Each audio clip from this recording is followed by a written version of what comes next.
we're going to roll into a game with a little bit of a Tomorrow War spin. We're going to give you one of our silver screen survivalist segments. So, the emergency alert system blares. There's an alien invasion. You can grab 3 things from your home to take on the run with you. What are you taking? Oh, God. Besides the people, duct tape, because my husband, there have been so many times in the night where I've been like, good night, honey. What is this? Lights on, duct tape, closing a wound. Why? Why can't we just use bandages? Why can't we go to the hospital? He's like, it's totally fine. Like right this moment, right now, he has duct tape around his hand from like, I don't know. I'm also bringing, oh God, I don't know. I'm an actor. I'm useless. I'm the death of society. I can't pee without my phone. Oh God, I'm gonna bring my phone and a charger. Okay. I don't know how good that's gonna work in your favor. God forbid the electricity goes. I think about this stuff too much. Hello everyone, I am Perry Nemerov. This is Betty Gilpin, and you are watching Collider Ladies Night. So, the very first thing we like to do on Collider Ladies Night is play Dicey Questions. Because I'm greedy, I never get enough interview time, so I come up with 8 questions and I roll the die on that dice tower behind me, and whatever 3 questions we get, that's what we start with at least. I love it. Lots of very random things are about to happen. Your first one is a 4. This one is called Never Again. What is something you did for a role that now makes you say, I'm glad I did it, but never again? Oh gosh. I think I'm done with wrestling. I'm all done with wrestling. Stinky answer. I don't like to hear that. Well, I don't know. Maybe someday. Maybe I could play the coach, the seated coach. Just because this answer made me curious, you know how you have the random skills section on a headshot resume? What is the most random skill you used to put in that section? If 2020 has taught me anything, it's how truly useless I am, and how being an actor doesn't have any translation to real world skills in the pandemic. Like a classical and a contemporary monologue is not good at bartering for goods if the world crumbles. Skills, I can play the fake flute, and that's about it. Okay. Shall I do it now? Yes, please.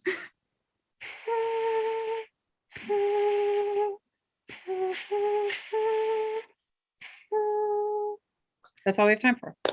I'm actually very impressed. I have a flute player in the family. That sounded kind of right. Thank you. All right. I've got roll number 2 here. Okay. We've got a 5.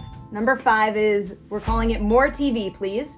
If you could guest star on the TV show of your choice, what would you pick and why? Oh man. Well, I've just consumed all of Mare of Easttown, and I am so energized by that show. I feel like as an actor, internally, I have all these ideas that I want to do, and all this like grotesque, layered, clowny, mezzanine hitting, depths of despair touching stuff that I want to do.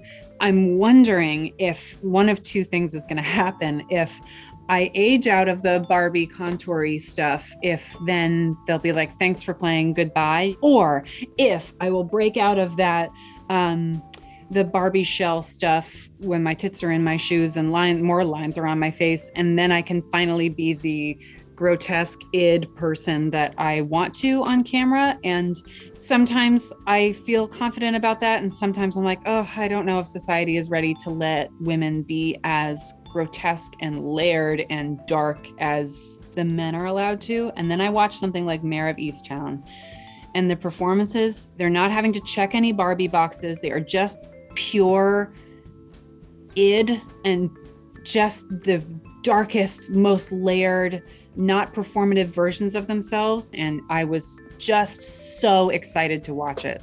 All right, we got one more here. We're up to a 7. Ooh, I'm so happy about this one. So I was doing my research and I happened to come across a video of you doing a Diane Wiest impression, and it made me wonder, what other impressions can you do? Because that one was quite good. Well, I was supposed to do American Crime Story Impeachment and play Ann Coulter, but because of COVID and scheduling, I am no longer doing it. So I have this Ann Coulter impression that goes nowhere, I guess. Is it like a spoiler of sorts to ask you to share it? Well, I'll never do it. So this will be it. So I'll do Ann Coulter saying 'Twas the Night Before Christmas. Okay. I have to get into it. Okay. This is cold. 'Twas the night before Christmas, and all through the house, not a creature was stirring, not even a mouse. Thank you. So we've got Ann Coulter and we've got a flute. You're made. Like, you are Ann set for Coulter life and a now. flute. That's it. I love talking about experiences studying your craft in school. What is, one, an invaluable lesson you learned while you were studying acting in school that you still find yourself using today? But then, on the other hand, what is something that all the schooling in the world couldn't prepare you for when you hit your first set? That's a great question. Well, I went to theater school at Fordham, but also I grew up in New York, and both my parents were and are actors and did mostly theater. So I grew up watching them do plays over and over again. Like, I remember watching my dad in a play where he played a man who leaves his family. He did this monologue center stage out into the dark, and it felt like he was talking right to me. And I was like 8 years old, and seeing that, oh, there are people in my dad that I don't know, that you can, even though you can be an open person and loving and layered, but also have oceans inside you that can be accessed if you give yourself the opportunity. Being on set and being a professional actress in particular, there are often these kind of tolls and hoops to jump through in order to look nice on camera that often feel like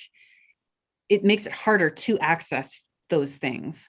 And I think that it took me a long time to realize I was wasting a lot of time in self-hate and shame, and it was doing a disservice to my creative process. It's kind of making me think of a conversation that we had when The Hunt came out. I think we were talking about a scene where you took it upon yourself to make a creative choice for your character. So looking back on your very early experiences in film and television, I know it can be very scary to, speak up and say what you think is right for a role. So do you remember the first time that you built up the courage to do that, how it was expressed, and just how you felt after doing it? Yeah, I think for me, The Hunt was one of the first experiences where I let the director, Craig Zobel, who also directed Mare of Easttown, where I let the director in on what was going on in my brain for the character. On TV, you cycle through so many different directors, and there's not really a lot of time to be like, this is what I think she's dealing with childhood wise in this moment. They're like, I'm dealing with, there's a sound thing. I don't have time to talk about your character's childhood.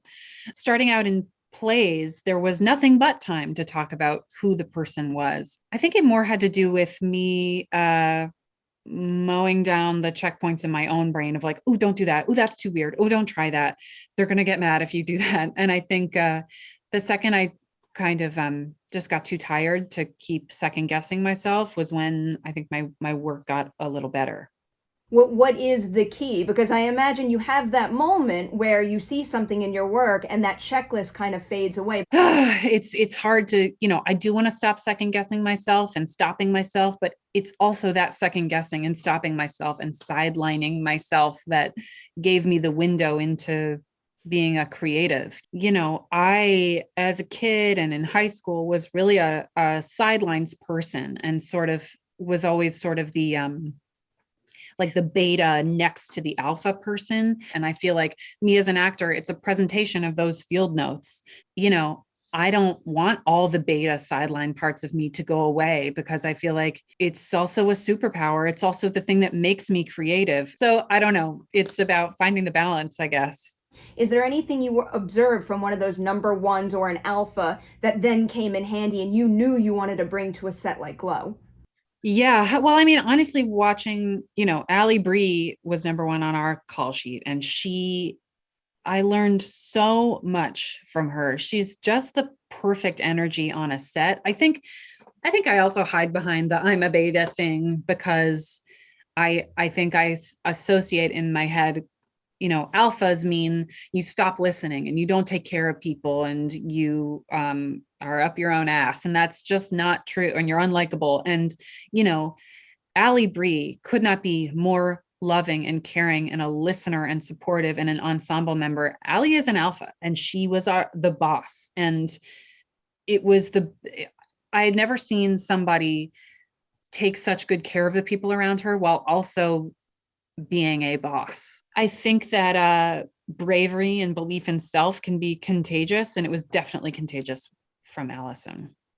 Does not surprise me to hear that. I hate to bring down the mood, but I have to ask you about the cancellation, which just ripped my heart into a million pieces. And, I know when any show gets canceled, it's incredibly upsetting for everyone involved, but this one felt different because you guys had set such a high bar, everyone was loving the show, and you had also started filming the new season. So did it kind of feel like the rug was pulled out from under you too soon, and that maybe the show should have been given the opportunity to pivot into those pandemic safety protocols that now we have seen so many other film and TV sets do?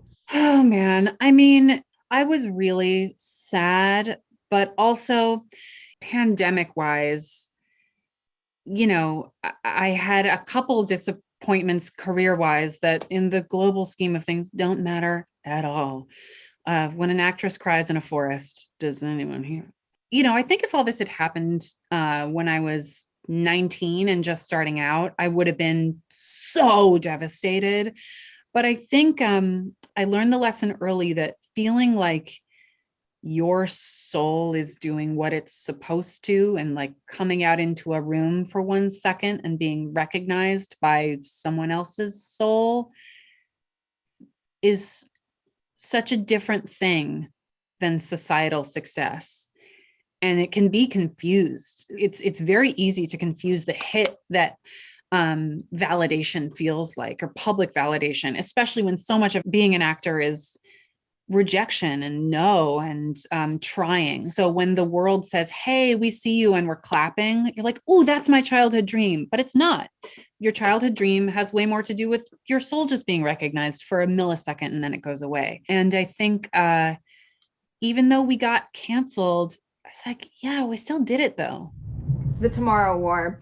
So having just brought up Glow and The Hunt, I've been watching you just like crush it in starring roles. So it did make me wonder, in this case, are there any key deciding factors when it comes to finding a supporting character that's gonna, scratch a certain itch or give you an experience that you haven't had before?